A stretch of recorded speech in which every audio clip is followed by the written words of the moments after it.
And again, welcome everyone. This is the November 2023 meeting of the Jeffreys Point Neighborhood Association Planning and Zoning Subcommittee, otherwise known as the P&Z. It's just at the moment, just myself, Andrew Pike, I'm the treasurer, and Susan, if you'd like to introduce yourself. Hi, I'm Susan Huang. I'll be doing the slides tonight. Tonight, I'll be emceeing and also handling the chat. Josh will be attending shortly. He's just running a little bit late tonight, and he'll be taking care of the notes. The only announcement that we did want to mention this evening is our holiday potluck, which is on December 11th. We've been putting flyers up around the neighborhood, and we will be sending one out via our email blast as well, with full details, but it is on December 11th and it does start at 6:30. It will be held at the Jeffreys Point Yacht Club. If you're interested in coming, please bring a dish that you'd like to share. Not required, but more than happy to receive whatever you'd like to bring. We just ask that people please don't bring desserts because we will be taking care of that. We'll also be taking care of drinks and any paper goods and things like that. So just basically sides or main dishes that you'd like to share. Again, December 11th, 6:30 p.m. at the Jeffreys Point Yacht Club. We'll move right along and begin with 112 Marginal Street, and take it away, Mr. Drago. Great, thank you. Thanks, Andrew. Thanks, everyone from the group.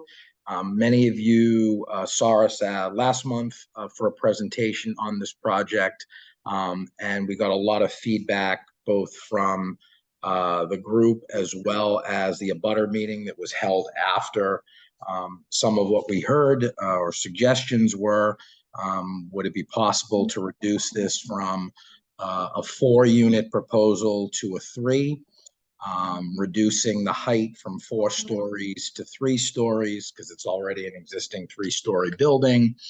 Folks seem to be fine with a 3-unit building. The concern was really on the 4th floor. So, and also wanted to see maybe some design changes. So myself, Eric, and Tom Falcucci, the developer who's on the call as well, went back to the drawing board, and the rendering, so the building that you're looking at next to the blue building is the proposed 3-unit building. And we're going to show you some of the changes that we made, but basically we've now changed this project based on the feedback from 4 units to 3. We've removed the 4th story, so this is now an existing 3-story. The height will not change. It will include the rear addition. The 1st floor already bumps out, so it would be infilling in the back. We've changed the exterior design, which you can see here, and we added a roof deck accessed by a hatch only. So if we go to the next slide, please, Susan. Next slide. Thanks. And so again, the new proposal, this building did not have occupancy of record, so they gave it a 1-family looking back in the long form application. So it's to change from a 1 to a 3, to erect the addition in the rear or infill the back, and then to add a roof deck, which would be an exclusive roof deck to the top floor unit, no head house, accessed only by a hatch, which gives a little bit of additional outdoor space to that top floor unit. This is a proposed condo project. The sub-district is a 3F2000, so that's exactly what we're proposing. Lot size is 1,200, and the gross square footage of the project 3,192. Next slide, please. These are just the modifications that I already mentioned. You can go to the next slide. Again, these are some of the surrounding buildings, so you can see where we're located at 112 Marginal. There's 3 units to the left of us. There's a 4-story, 3-unit building to the left of that, and multifamily up and down that corridor. Next slide, please. That is the existing conditions of the building. It's an older building on the inside. It definitely needs to be fully renovated and rehabbed, and part of this project in converting it and adding that additional unit would allow us to do that. The building right now is laid out as 2 2s, so it's really, we're not adding much more in terms of bedroom space, and the top will only have the roof deck. Next slide, please. Jeff, I'm sorry, real quick Yep. question. Yes. The building as it is, you mentioned that you said you're changing the status from a one family to a three. Is it not being currently used as a one family, however? Is it being used as a three? As a two. It's As a only two. laid out as a two, correct? Okay, Yeah. so currently we could consider this a two family, even though it's not official. Yeah, so it's strange, and this happens a lot. There's just no occupancy of record. It goes back somewhere down the line. It must have been used for as a family. Tax reasons, they change it to a one. Assessing has it assessed as a two, and it's laid out as a two. It's the top floor is a bi-level unit. So there's a bedroom on the third floor and a bedroom on the second. So there is living space on both, but it is used as a two. Okay, just curious. Thank you. Yep, no, understood. And this just shows another angle of the building, and you can see the new, well, it's farther developed along, but the green building, two down from us as well. So some new construction right over there. Next slide, please. This is just our zoning comp sheet, and really the change that you'll see here is the height of the building. So when we first had appeared, we were at 41 feet 8 inches with that fourth floor. We did have it recessed, but now we're at 30 feet 11 inches, which is the existing height of the existing building. Next slide, please. This is just, again, the existing floor plan. So it's 2-bedroom, and it was used as 2-bedroom with the additional bedroom on the third floor for the top unit. Next slide, please. And then basement plan, again, this is 796 square foot. It's just storage space, and just for the residents of the building. No livable space. Next slide. So now level one would be unit one would be a 2-bedroom at 799 square feet. This is the new proposed plan. Next slide. Second floor would be unit two would be a 2-bed at 864 square feet. Next slide.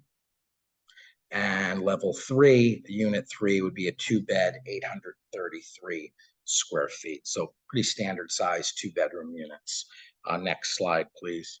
And then this is just the roof deck for the building, and it's about 300 square feet.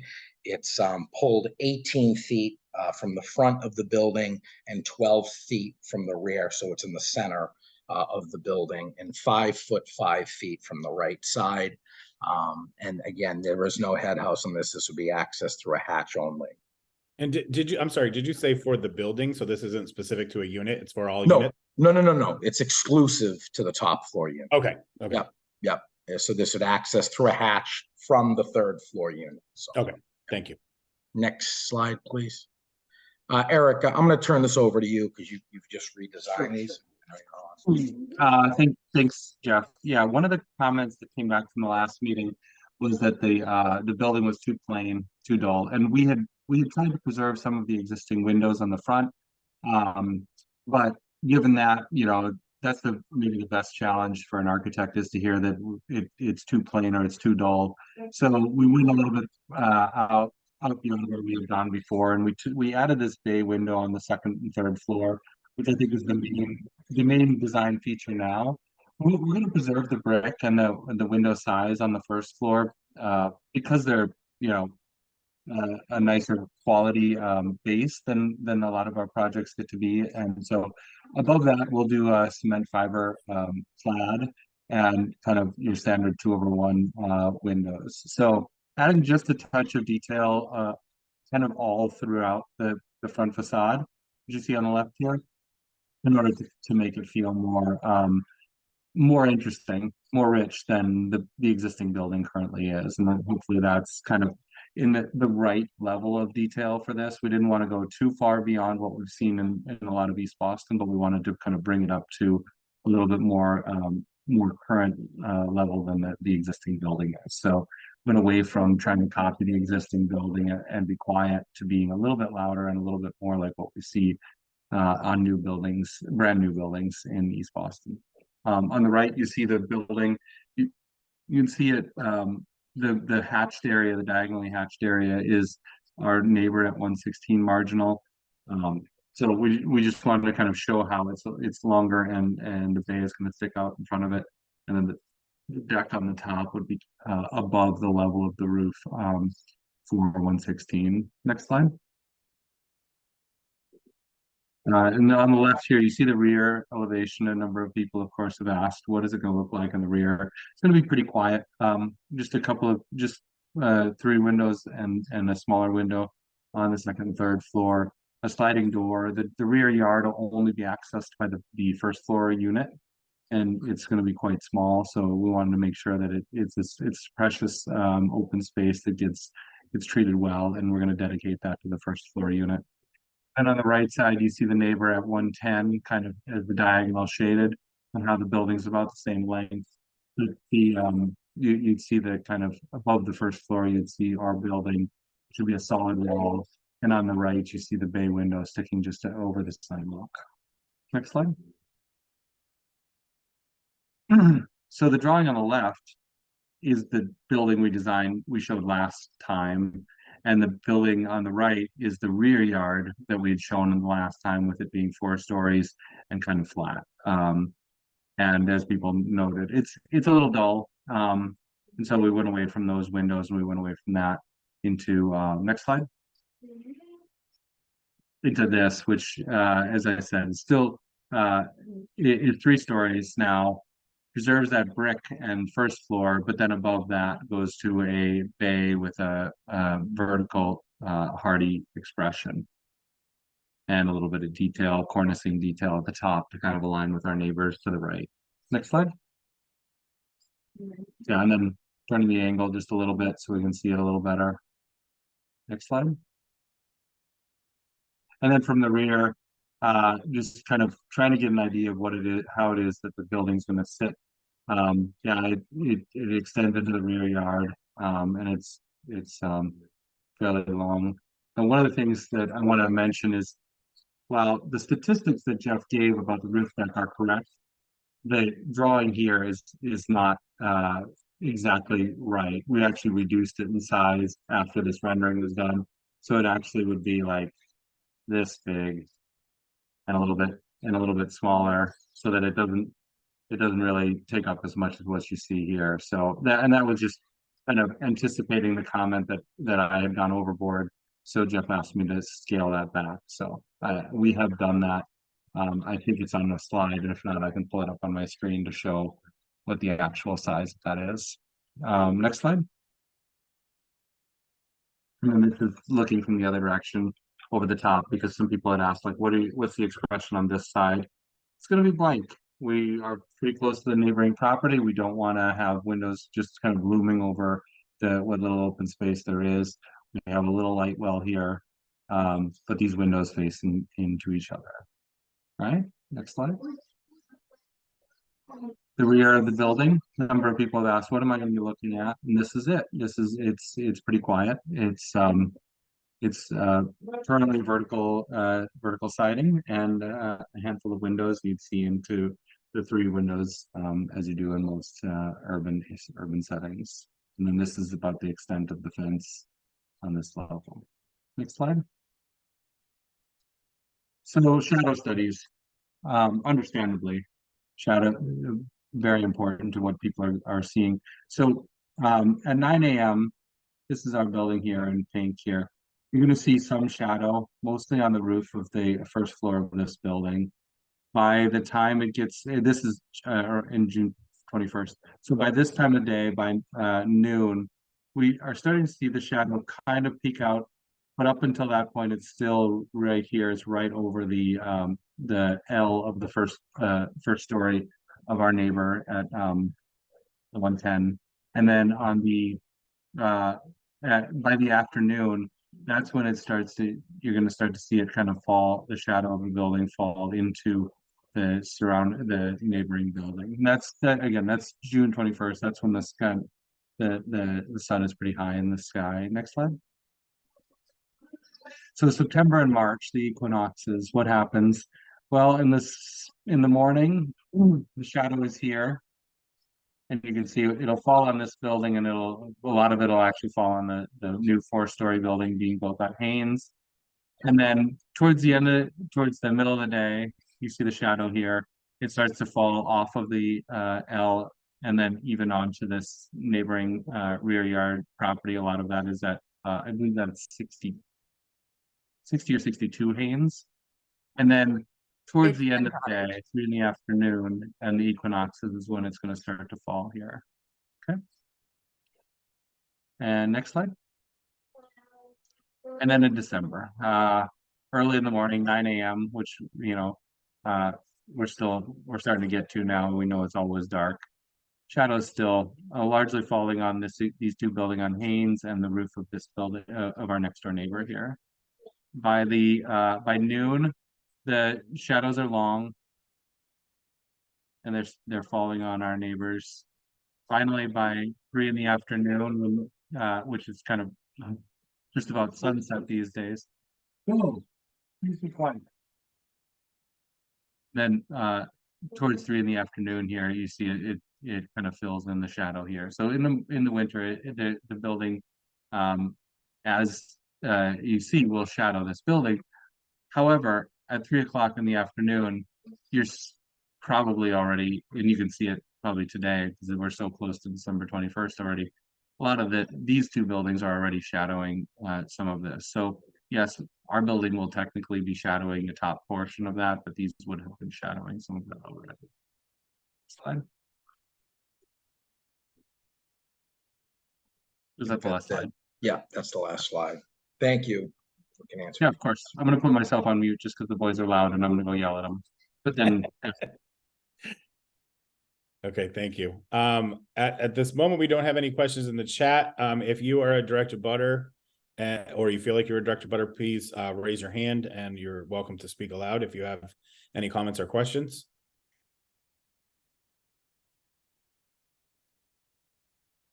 This may be a first.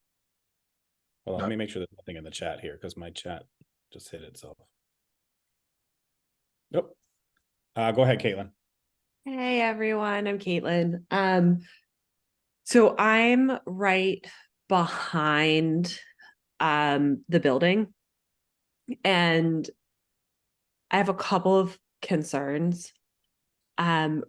Right now there are no windows from that building that are like close looking into my bedroom window. I'm a little bit raised, so the windows in the back of the building that we have will go looking directly into my bedroom, and there's going to be 6 of them. It also means that 3 p.m. onward, my bedroom will have no light. And it looks like noon onward, my backyard no longer will be in shadow. So I'm not going to have the I bought the place so because I can have a garden. So that's those things like significantly impact me. Is there anything we can do? Right now, the windows are actually on the other side of the building. If we could put them on a different facing so I don't have 6 windows directly into my bedroom, that would be really nice. I'll give a chance for them to talk about that. I know, Eric, do you want to respond to that? Yeah, I mean, there are windows facing the rear yard. I think in most buildings in Boston, there are windows facing the rear of the building. In fact, the window you're talking about are windows facing the rear property line. We At the moment, we have kind of made sure the living spaces, bedrooms are facing into the light well or the front of the front street. So the room that would be facing the rear yard is intentionally meant to be a bedroom so that it would be something that is not kind of necessarily an open space. But I don't want to downplay it, but across the city, windows face windows throughout the city, and we have to kind of understand that in an urban environment, there are going to be windows facing windows. Uh, As far as the shadow goes, we wanted to be very upfront, but yes, there will be more shadow than there is now. But a lot of that shadow is already cast by the 4-story building on the corner and the 3-story building to our left and to our right. um, there's a significant difference. I don't know how well you can see, but Mhm. this, like right here, I know you mentioned Mhm. there were windows. There are no windows right now. Well, what I Yeah, meant we- is in the city of Boston, there are windows. I mean, I can see into 6 windows over your shoulder right now. That Yeah, is that is but part they're of being not in an 8 feet from my bedroom. and we're not So going to I be just, all I'm saying is this is significantly impacting me as I'm right Mhm. here. Also, where's the backyard? So sorry, I was opening the CAD file when this opened. So there's still a 10-foot rear yard for the building between our property line and the back of our building. So right now, the first floor bumps out, right? So we're not changing that. We're just infilling the 2 levels above it. So the addition's already there. We're not changing the rear lot line. The first floor bumps out now. We're infilling where that bump out is in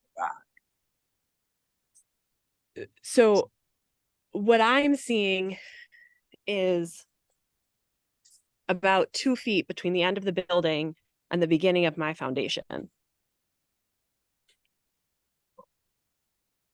That I'm looking at right now. But that you're talking about, I'm confused because you got 4 foot 10 inches from the property line to your property. It's a 4 foot 10 inch setback from the existing first floor that bumps out now. So we're not changing that line at all. I'm seeing, I mean, Whether you're seeing, I don't know where the property line is, but we have a survey of the property line. so I'm I on the can't really- edge of my foundation right now, I don't. and I can touch the building. I don't think that's 4 feet. That's definitely not 10 feet. It's 4 foot 10 inches from the property line to property line. So if that's the case, you're blasting the concrete that my house is on.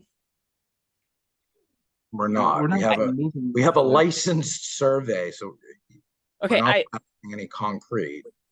We're infilling the back. I don't know how to, like, that's not 10 feet.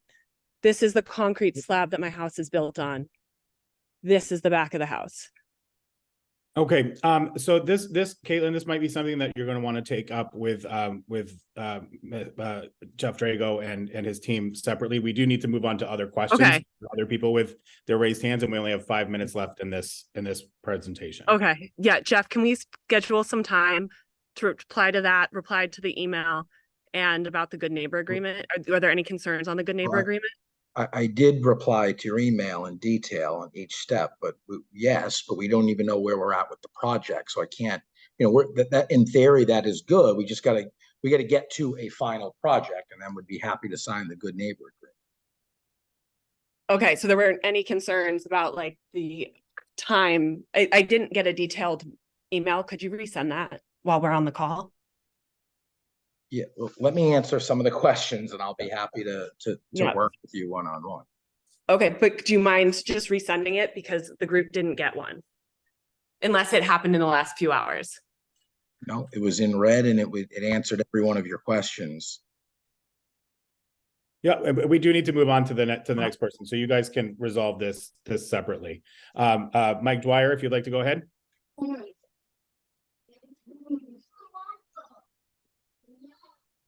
Thanks. All right.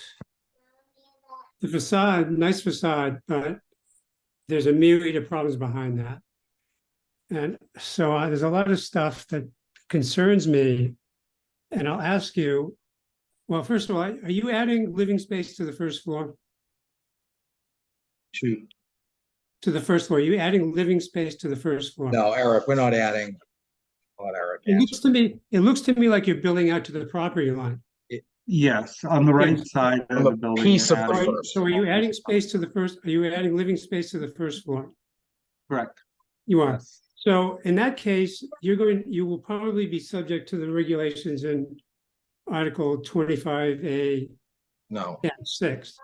Yes, you will. This No, is we're going not. into effect in January, and you could very well be subject to the regulations in the new zoning code.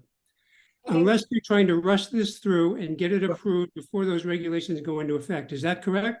no. What regulation are you referring to? 25A-6. Maybe you should look into it. I did, and I spoke to ISD on it because you brought this up last time, correct? And I also spoke to the Boston Redevelopment Authority. I got an email from them explaining to me how those Mhm. regulations are going to work, explaining to me that your property, as well as my property, all the properties on Marginal Street are going to be subject to the regulations in that article if you add living space to the ground floor, which you say you're doing. So I'm not an expert on it, but that's something that you're going to have to deal with. You may not be able to pass the ZBA review on that. Let's We just will. leave it. Let's just leave it at that. We Okay. spoke to ISD on it. It's not cited for that article. It meets the qualifications right now. Right now, yes. Right now, yes. But these regulations are going to affect in January. And if you don't get approval before January from the ZBA to start your project, you will be subject to these We're regulations. already in the process. We started this process a while ago. We already have our turn down letter and we already are moving But forward. you So haven't we'll, been in front of the ZBA Okay. yet. You still have to go through that process. So I know I'm just saying this is a possibility that you have to consider. But that's in the future. I just want to bring that up. The main thing is if this does go through, you're building out to the property line. Now you're going to be working on you're going to have to work on our property. Our property will become a construction zone. You cannot work on the exterior of that building if it's built to the property line without using our property to do your construction. we're not touching your property. The party wall is on our side. We're not But if going to you- affect the chimney. You mentioned You- that last time. We specifically looked at that. The contracting team looked at that. You had mentioned that before. We've now reduced the fourth floor, which was a major concern of yours at the last meeting. Please stick to the issue, please. If you're building out to the property line, that part of the building, which abuts our property beyond the party wall, is going to be right up to the property line. If you're doing exterior work on that part of the building, you're going to need scaffolding and staging on our property. You will need our permission to do that, and we will need to be compensated for that. That's another issue. Also, I'm worried about the integrity of the party wall. How can you assure us that there will be no damage to our property? And if there is, what are you going to do about it? So this is very common in the city of Boston for buildings that are attached. I represent developers up and down East Boston, and anytime that there's work being done on a shared party wall, we have a contractor. That contractor is insured. Mr. Falcucci is insured. If there was any damage, you would be compensated. We would be insured. That's great. We're not envisioning. What about the wall?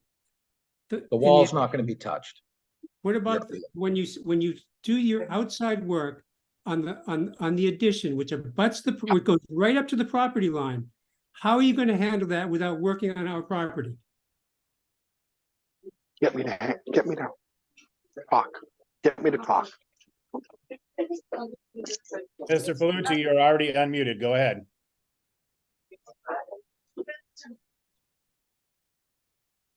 We're limited on time, sir. Do I get an answer to my question? We're trying, Mike. Hold on one second. Hello? Yes, please go ahead. Tom, you're muted. Oh, yeah. Can you hear me? Yeah, we can hear you. Yes. All right. The potting wall is a cement wall that I made out of 2 layers of bricks, and we're not going to be. We're not talking about the party wall. We're talking about. Well, let me finish. Well, why don't you let me finish, and you can keep on talking. Right now, on the outside of the building on the backside, we're going to use swing staging, that comes off our roof. We don't go anywhere on your property. And I've done this on many projects in East Boston. And if we have to put up a wall with the finishes, we put them on the floor and we flip the walls. So that's how we handle the walls on the outside. Even with the swing staging, when you get down to the ground floor, you're going to be working on our property. You have to because you've got no room to work. It's right up to the property line. So yes, you can We flip do the wall. you can do the higher floors maybe with swing staging, but once you get down to the ground floor, you're going to be working on our property. Then we flip the walls with the siding on it and the windows on it, and we flip them. We've done many of these with 1 inches of clearance or 3 inches of clearance. And that's how we've done them. We flip the walls. We bring many guys on the walls, we build small walls, and we flip them and we connect them together. Okay, we'll see about that. Well, that's how we do. Okay, Mike, we do need to move on to the next person. Oh, of course, Mike, I'm sorry. We're limited on time. We have to give each project the same amount of time. You've had it. Caitlin had her time. Now you've had your time. We're moving on.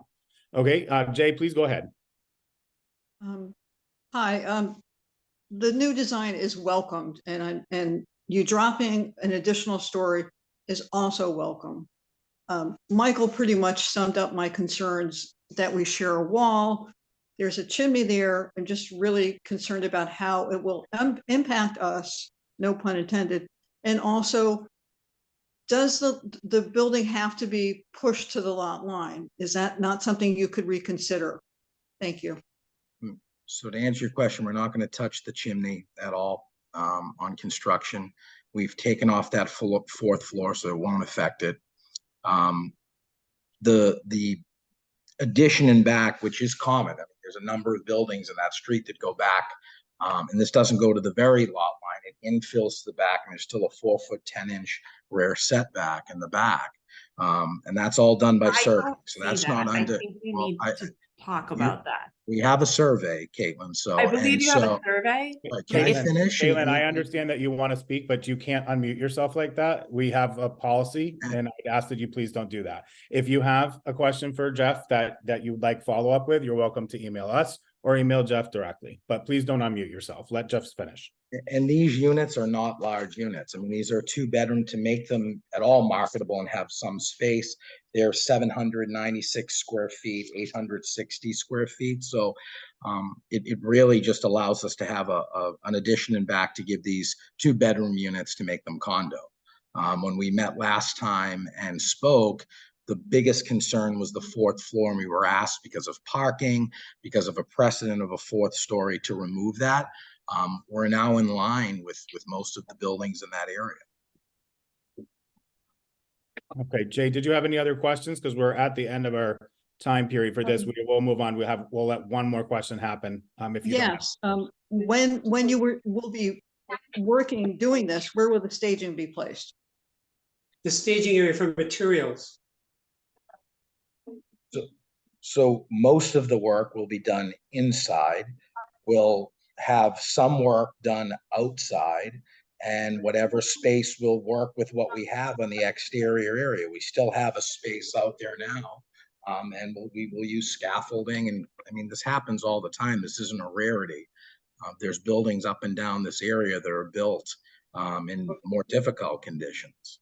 But we'll work with you on that. I mean, that's all. You sent us a construction management plan to ask about construction issues. We're here about a zoning issue. If we just started rehabbing the building with scaffolding, I mean, any type of work, renovation, anything, requires an effort by the builders. There's going to be some inconvenience, but we're gonna do everything by the permit, by ISD regulations, and you sent us a construction management plan. We're going to review it and sign it and work with you on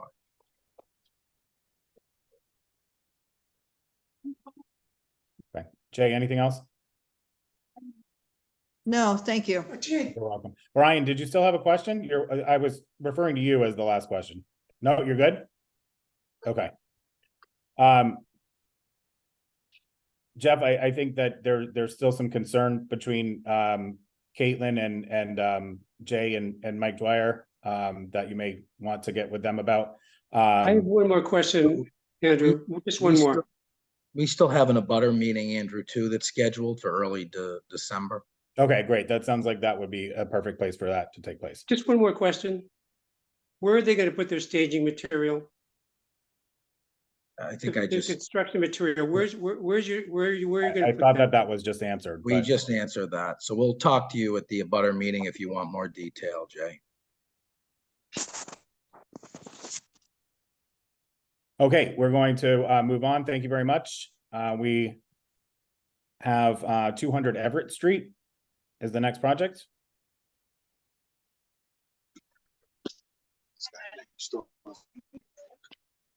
Are you done? Yeah. So explain to me,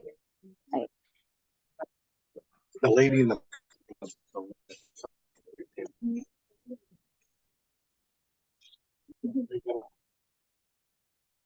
I'm sorry, are you ready, Andrew? Ready to go? You're on mute. I cannot unmute myself tonight. Sorry. Yes, please go ahead. Sorry about that. Okay, I didn't know if there was an introduction. Sorry. Yeah, good evening, everyone. Thank you, Andrew. For those who don't know me, I'm Richard Linz. I'm an attorney in East Boston. With respect to the project at 200 Everett Street, I'm representing Ali Abdullah and Julia Daniels, who are the owners of the property at 200 Everett. So this is our first presentation to the Jeffreys Point Neighborhood Association. Let me run through the deck and I'll be happy to answer any questions at the end. Next slide, please. Quick overview, we are proposing to renovate an existing two-story dwelling. We are proposing a vertical addition and the change of occupancy to 3 residential dwelling units. That is a conforming use under the current zoning code. It will also be a conforming use under the new zoning that's being proposed under Plan East Boston. This project, the extent of this project, because we are changing the occupancy to 3 units, will involve an upgrade to the life safety of the building that includes sprinklers and fire alarms.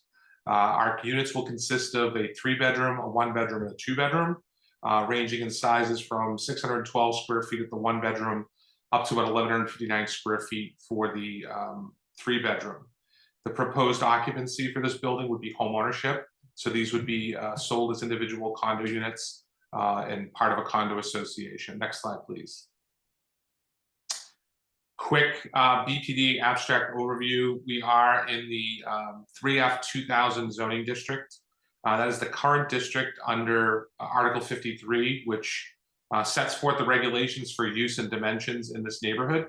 I'm sure as everybody is pretty much aware at this point, we have draft zoning recommendations for all of East Boston, including this neighborhood. This neighborhood, from what I've seen on the map, and it's not final until it's final, would be designated EBR2. That is East Boston Residential 2, and there are a number of regulations that go along with that as well.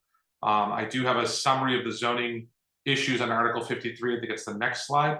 But one of the other things I will point out, let me just jump back to that last slide, I'm sorry. One of the things I will point out, this is also in the Groundwater Conservation Overlay District. I'll talk a little bit about that when I get into the plans. This is not in a flood hazard plain. Because we are not in a flood hazard plain, we are able to design certain habitable spaces in the building that don't violate the flood zoning for East Boston. Next slide, please. So because the new zoning has not been enacted yet, the current zoning that's applicable is the 3F 2000 district. Right now, 3-family is allowed. We are proposing 3-family, and therefore no relief would be necessary. The minimum lot size currently is 900 square feet. That's an existing condition. We're not changing anything with respect to the lot. Current zoning would require 3,000 square foot minimum. That would require a variance. That is likely to change under new zoning. The minimum lot width, 20 feet, we do comply with, as well as we call the front yard setback, which is an existing modal, average setback of all the buildings on Everett Street. And we don't have any requirement for a side yard on either side because we are attached, semi-attached on the left, and we are run to a public or private way on the right. So there is no side yard requirement based upon Article 53 currently. Our rear yard setback is 8.1 feet proposed. 10 feet is the minimum required. There's already a non-conforming condition that exists on the property already. Any modification of the building would require a variance. And in this particular case, we feel that the adjustments based upon what we're proposing would be consistent, again, with the plans and objectives for Plan East Boston especially for buildings on a corner lot. Our floor area ratio is being proposed at 3.43. That's the amount of floor space that we're proposing in relationship to the amount of land that we have. Right now, the floor area ratio is a 1.0, so that would require a variance under the current code. The height of our building is considered 4-story, but it is 34.9 feet. And the reason I say it's 4 stories is because when you see the elevations of this building, we have elevations at different levels. Everett Street is actually higher than the back portion of this property. So when you measure the building, the city would look at this and say, it's arguably a 4-story building, but for all intents and purposes, when you're looking at it and you see it in the elevations, you'll see it presents as a 3-story building. So that would require a variance for the number of stories. However, we are within the height limit, which is proposed for this area, and that is 35 feet. Open space, 186 square feet per unit. This is also already a non-conforming condition for this area. 300 square feet is what's required. However, that's going to change for corner lot conditions under new zoning as well. But it does require a variance currently under Article 53. As for parking, we are proposing 1 space, and that space would be located in the rear portion of the property. Because we're adding 2 residential units, we're only required to have 2 additional parking spaces. But it would be important to point out that under the new zoning for EBR2 and most residential districts in East Boston, the parking requirement for 1 to 3 units is actually going to be 0. That is the proposed recommendation. And again, that's likely the direction the city's going for new zoning. So we're sort of in between what the city's likely to require and what the city currently requires now. Next slide, please. Just some overview of the surrounding context. I have some better pictures as well. You can see that condition that I was talking about. If you look at the front of the building, it does present as 2 stories. But if you look at the side and the back of the building, it actually already looks to be a 3-story. And again, that's just based upon the conditions of the topography on the site. And that's something that, had this building been built on a flat piece of land, it would be a 2-story building. Next slide, please. Just some bird's eye views of the surrounding context. You can go to the next slide and come back to these if any questions. Next slide, please. It's a good street view of the building. As you can see, it's relatively older building. Does have probably not typical ceiling heights. I would bet that 2nd floor ceiling height is pretty low. Probably makes for tough habitable conditions of the building because of the age of the building itself and the way that building was probably designed when it was originally built. Next slide, please. It's a corner view showing the corner condition. Next slide. And just a different view, and you can see the buildings that were directly across the private way that show the conditions and how they change, including the bump outs. And those essentially are the height of the building that we're proposing for our site. And you'll see that in a moment in some of the renderings. Next slide, please. So here's a good rendering with a comparison. We are showing a slight bump out on the front as well as the side. And as you can see, the height of our building would be a full 3-story as measured from Everett Street. Again, that's consistent in height, not only with what we have directly across the private way, but other buildings along this side of Everett Street. And again, also consistent in height when you look at the plans for Plan East Boston, the current zoning. Next slide, please. So here's our existing site plan, shows the existing conditions. You can see the footprint of our building in relationship to the building immediately to our left. You can see the width of our lot as well as the depth, as well as the deck that exists. Next slide, please. Here's our proposed condition. The proposed condition doesn't really change the footprint of the building. We do show some rear decks off of the back. We show an opportunity to create a sort of carport under the deck for that 1 parking space located to the rear of the property. We're also showing a proposed roof deck. That roof deck would be exclusive to the upper level unit only. And as I said, we're not changing anything with respect to the actual footprint of the building itself. You do see those overhangs along Aramon Street and there's slightly out over onto Everett Street as well. Next slide, please. So just showing our existing conditions of what the floor plans look like. And then we can go to the next slide, probably start showing some of the layouts. Yeah, existing conditions of the elevations. Next slide. And we get into the proposed condition. So here we're looking at the lower level unit. This would be a bi-level unit, as I mentioned, about 1,159 square feet. This would be unit 1. And we do show living area at the level, the main level, with bedrooms and other amenities in the lower level. Next slide, please. On the second level, you do see we do have that unit. It's about 612 square feet. Then unit 3 at about 745 square feet.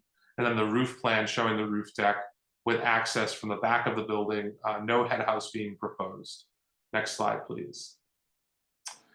Just our elevations and context. We're looking at 2 views here. The first view on the left-hand side shows the elevation that's looking directly at it from Everett Street. You can see the building across Aramon Street that was recently completed. And then you can look at our right side elevation showing those rear decks as well as the roof deck, and the roof deck being pushed back towards the back portion of the building. Next slide, please. That's our rear elevation. We show this for purposes of understanding, how those rear decks will integrate and how you'll access the roof deck from that third level. As I said, that is a exclusive use deck for the third unit only. It's not for the entire building. Next slide, please.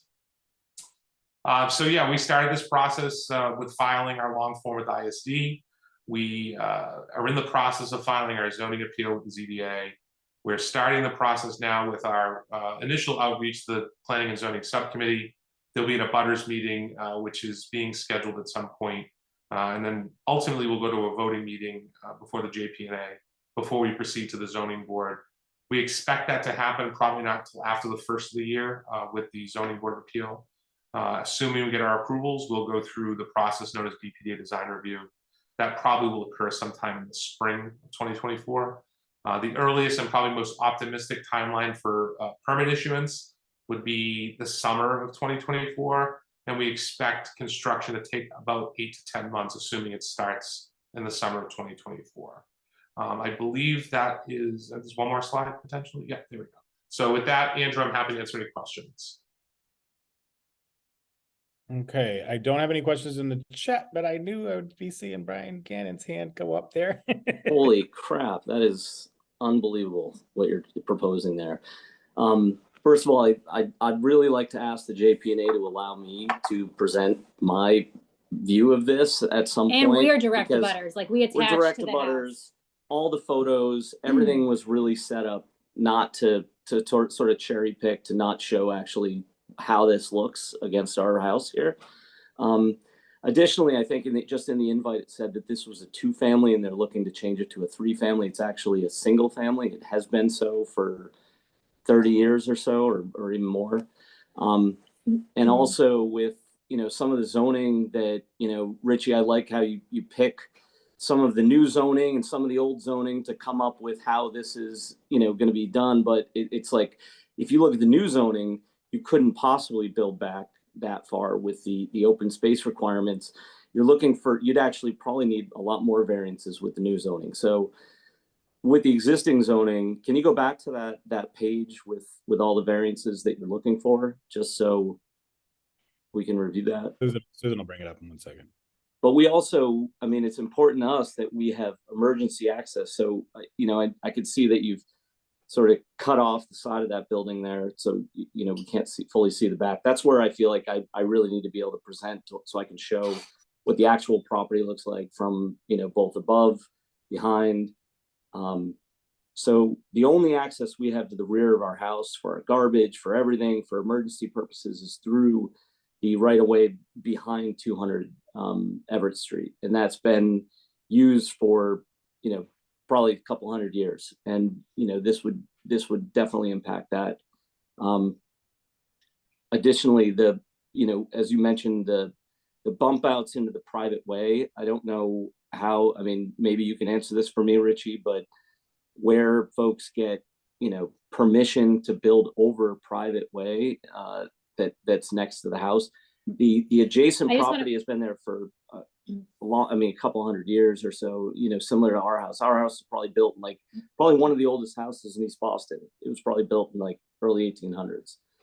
So this would just crush our house. It's just way too much. Do you want me to respond, Andrew? Yes, please.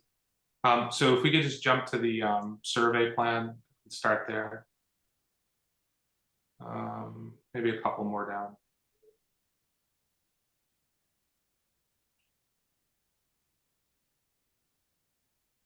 That's our little house to the left. Yeah, and just so we're clear, I didn't really cherry pick anything. I pretty much show the same slides for most of my presentation. You did, Richie. You did. I'm sorry. I'm not here to argue with you, Brian. I'm not here. I think I'm speaking now. Okay. I'm speaking. All right. We're not going to do that. Wait, hold on. My presentation. Richie, 1 second. I would like to say it would be nice if we would stick to current zoning and not refer to zoning that has not been enacted yet. So I understand. I understand where you're coming from, but we shouldn't be talking about zoning that isn't enacted yet, in my opinion. Okay. Yeah, no problem. Okay. So I do understand where he's coming from in that aspect. So if you'd like to move on and go with that and stick with current zoning, that's actually law. Yeah, but Andrew, it's important to know and understand that. Yes, but when it gets passed, hold on. The BPDA's recommendation to the zoning board is not going to be based on the current zoning. We're an iPod. I understand that, but you're talking about something that isn't passed yet. I don't feel like we should be talking about something that isn't passed. Well, but so then I'll put in the context of how the BPDA will likely approach the site, and they're going to look at proposed zoning under Plan East Boston, the iPod, and formulating their recommendation, and to determine whether or not this is consistent with the plan. The plan also considers and recognizes renovations to existing buildings, and a lot of the new zoning that Brian talked about that wouldn't even meet new zoning talks about new development or vacant lot development. This is corner lot existing condition reuse, and there's a whole section in Plan East Boston that talks about how you approach this. So with respect to the existing conditions of the building, new zoning is not going to require us to make our building smaller. New zoning is going to recognize what's already there for nonconformity. So while we don't want to talk about new zoning, that's exactly how the BPD makes their recommendation to the zoning board under an iPod, especially when draft zoning has been put out. So we'll come back to that in a moment. The other question was, so I'm looking at our certified plot plan that was prepared by Boston Survey, a pretty reputable surveying company in Boston. Brian, you had mentioned a right-of-way. I don't see a right-of-way in the survey. Do you have some reference for that or something I can look at? I don't see anything in the deeds. I do, and I was spending time today at the deeds, which is great. I'm really thrilled that I have to do this. So I'm digging up stuff, and I will have it when I'm able to present. I have them both. I can send you to save you time. I'll send you both deeds. I don't see anything in either deed. Typically, a right of way is referenced. It's in 196. There's a right of way in 196 to get to Everett, which is my neighbor who may require language access for these meetings going forward because his wife speaks Spanish only. They're on the call right now. But on his property, there is a right of way to Everett Street, and that's via this lot. So, but anyways, I'm doing research, and I'll share that with you. I'll happily pull 196 deed as well. I can send them all around. It's not. I just typically, Brian, what we do is we do a little diligence when we start a process, and we don't see anything in our deed or your deed allowing for access. And typically, our surveyor would pick up a right of way. So there's a right of way identified. He has all these references on the left-hand side. If he doesn't see, if there were a fire or any emergency, we could not exit our property.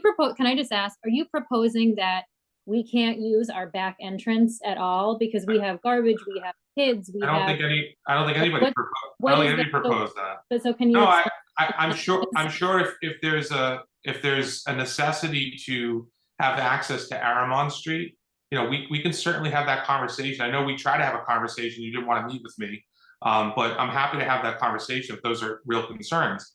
But I guess what I'm saying is I just want people to be clear when you make a comment that you have a right of way.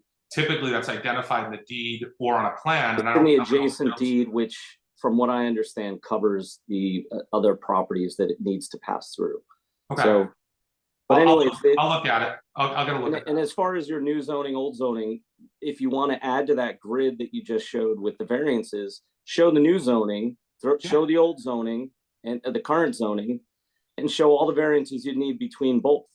I mean, you know what I mean? Separately laid out, and then you could, that way you're able to share it, and we could see that you're probably going to need variances on either one anyways.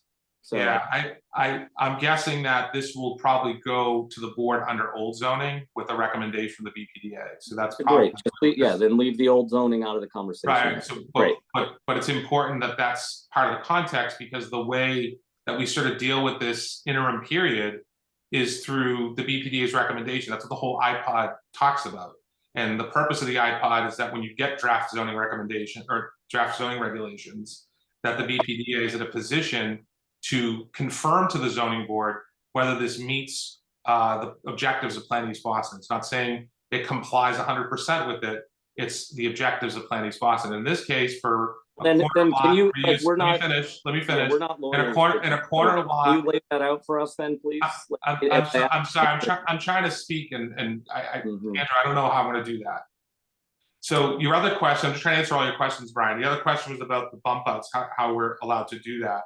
The bump outs are a very typical architectural feature in the city. There's actually, we call it de minimis projection policy in the city of Boston. Both ISD and the BPDA recognize it, that you can have up to 24 inches that go over the public way or private ways, for that matter, for purposes of creating that additional space, provided that they don't go all the way to the ground and that they're at least, the 1 story above. So in this case, we're following that de minimis projection policy with those bump outs on both Aramon as well as Everett Street. So those are how we're approaching that. Not unlike what the building across the street did from us, and it's something that is recognized by. But they didn't do that. That was there. That was existing.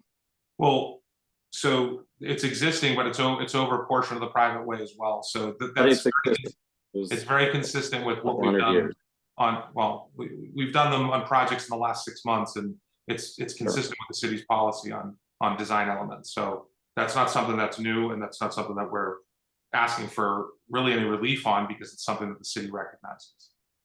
But you're asking for relief on parking, relief on the open space, relief by adding 2 additional units to a single family property. That's not relief. That's the 3-family district. We're allowed to have up to 3 units in the building.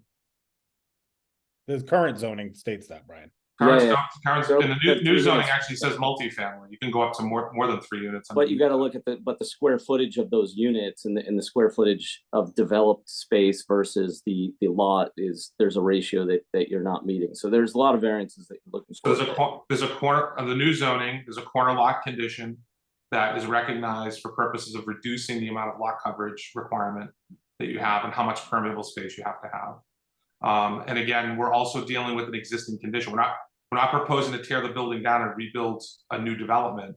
This is a modification of the existing structure. So that's something you're tripling the size of it. It looks like it's a huge modification. Huge modification. Yeah, but again, the zoning code recognizes that we have housing stock all over the city. But you're saying let me fit, Brian. I can't speak if you're speaking.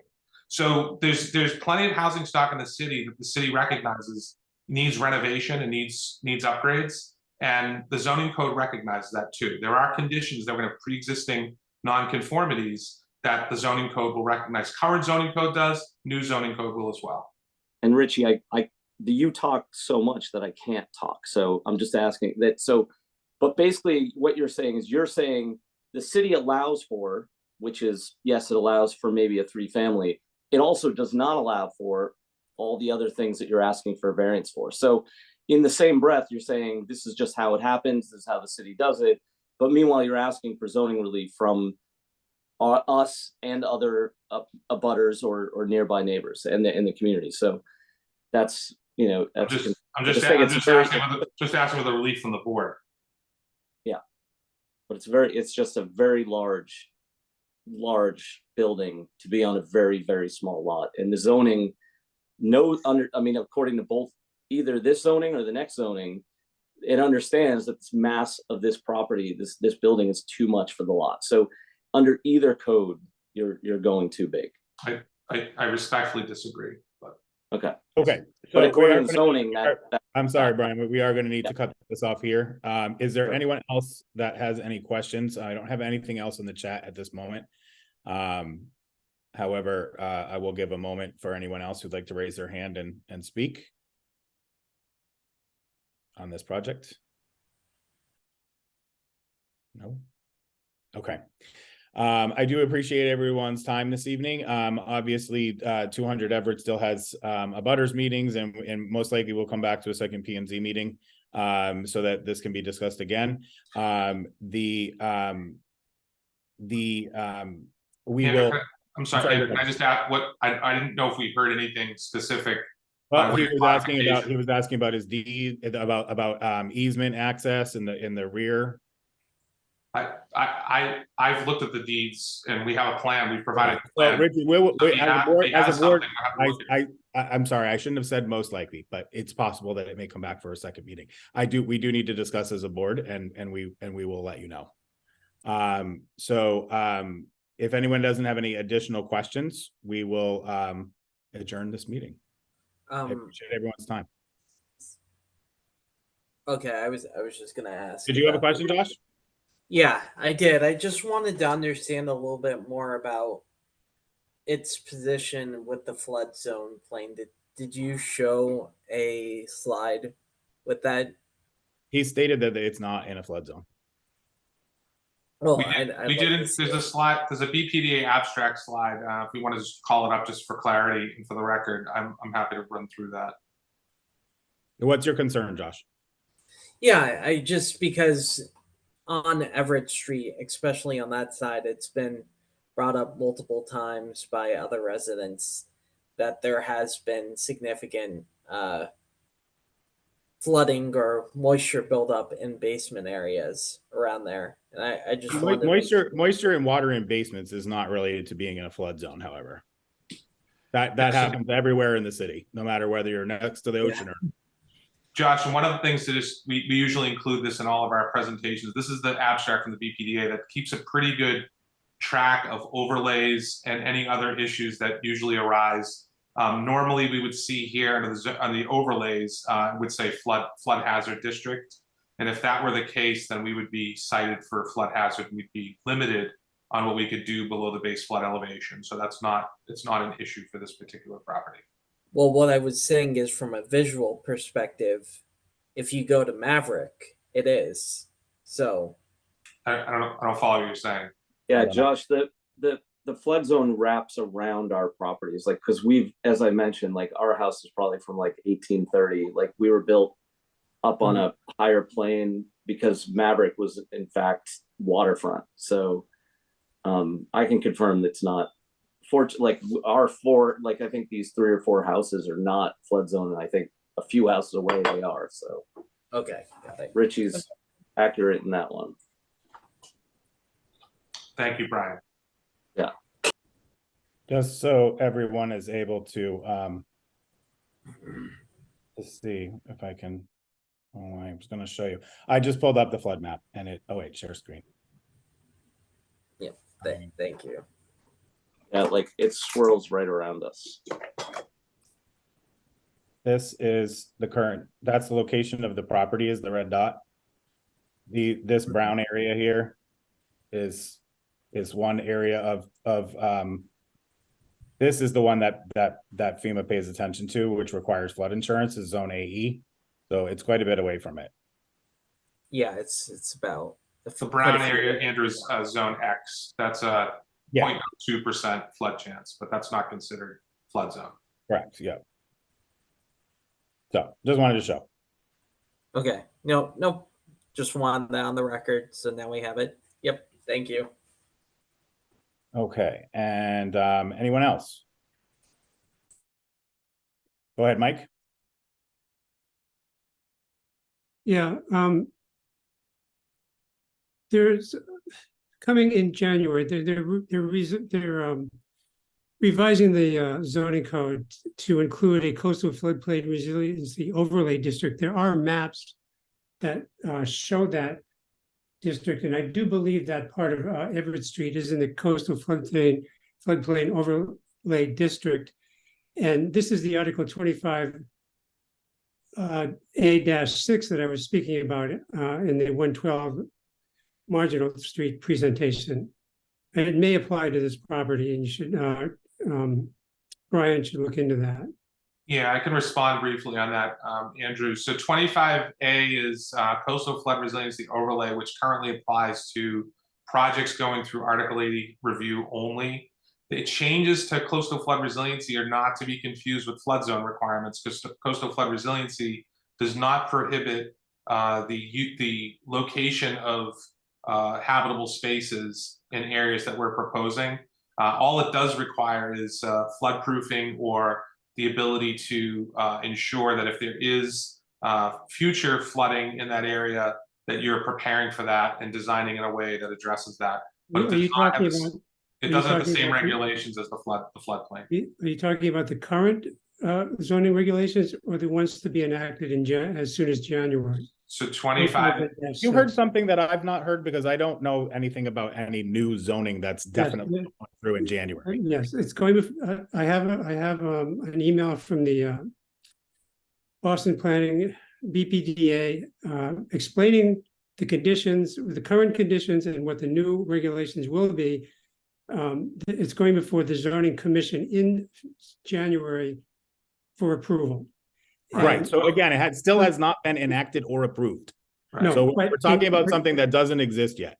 And we also need to remember that building permits that are filed prior to the first notice of public hearing on any zoning change come under old zoning.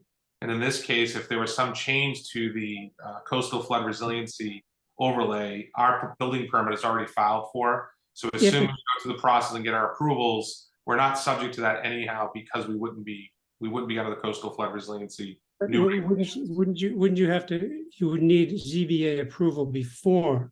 If the ZBA refuses or denies your application for variance, then you would be subject to these new regulations. That's correct. However, we would be, but again, the 25A regulations, Michael, do not prohibit what we're doing. They simply just have certain requirements on how we have to design it.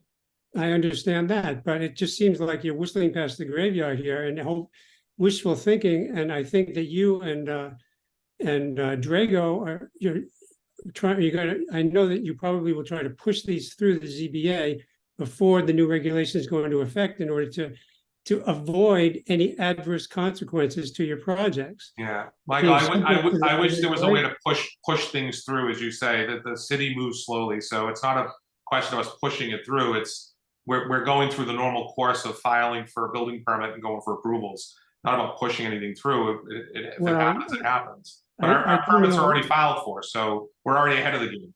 And unfortunately, we are over the amount of time that we've allotted for this presentation. So we do need to cut this off now. If nobody has anything further, I would like to go ahead and end the meeting. I thank everyone for their time. We will be in touch regarding any follow-up to both Attorney Drago and Lynn's. And also, please remember about the JP&A potluck on December 11th. We do not have a monthly meeting in December, and it will be the potluck. However, we will hold a P&Z if that is necessary in December. So thank you, everybody, and I appreciate your time tonight, and everyone have a great rest of your evening. Thank you. Thank you. Thanks, everyone.